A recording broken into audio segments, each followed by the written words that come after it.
දින 31ක් තිබුණොත් ඒ මාසයක දින 31ක් තිබුණොත් තේරෙනවද? ඒ මාසයට පළවෙනිදයි දෙවෙනිදයි තුන්වෙනිදයි ඒවා කීයක් එනවද? 5.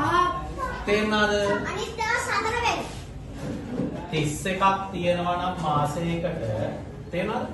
ඒ මාසේ පළවෙනිදාට යෙදෙන දවස, දෙවෙනිදාට යෙදෙන දවස, තුන්වෙනිදාට යෙදෙන දවස. දින කීයක් තියෙනවද? 5. ඊළඟ ළමයි දින 30ක් තියෙනවා නම් ඔන්න බලන්න. දින 2ක්. පළවෙනි දවසයි සඳුදායි අඟහරුවාදායි මේකේ. සඳුදා කීයද? 5යි. අඟහරුවාදා කීයද? 5යි. මේ මොනේ ඇයි කියලා කියන්නේ දන්න කෙනෙක්? නෑ මේ වෙච්ච නීතිය කියන්නේ දින 31යි. 31 අපි බෙදනවා කීයද ළමයි? කග්ගා කියන්නේ.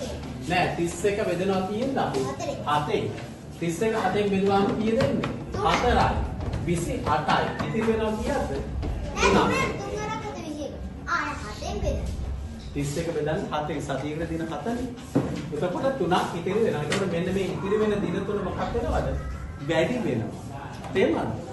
මෙතන දින 30යි. 30 බෙදනවා 7යි. එතකොට කීයද එන්නේ? 4ක් 4යි. එතකොට 28යි දෙකක් ඉතිරි වෙනවා. ඒ දින දෙක තමයි වැඩි වෙන්නේ. පැහැදිලි කියපේ කියන්නේ? පස්සරක්කට කියන්නේ පස්සරක්. පස්සරක් සාද වැඩි 25යි.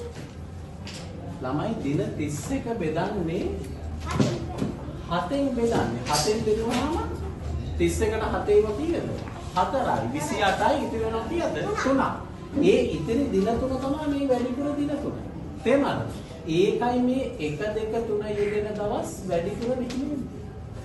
තේරුණාද? 30ක් යෙදෙන එකේ මේ 30 7ෙන් බෙදනවා. ඒතර 4යි ඉතිරි වෙනවා කීයද දවස්? 2ක්. ඒ දෙක තමයි වැඩි වෙච්ච දවස් දෙක. ඒතර පටන් ගන්න මාස පටන් ගන්න දවස් දෙක මේ දෙක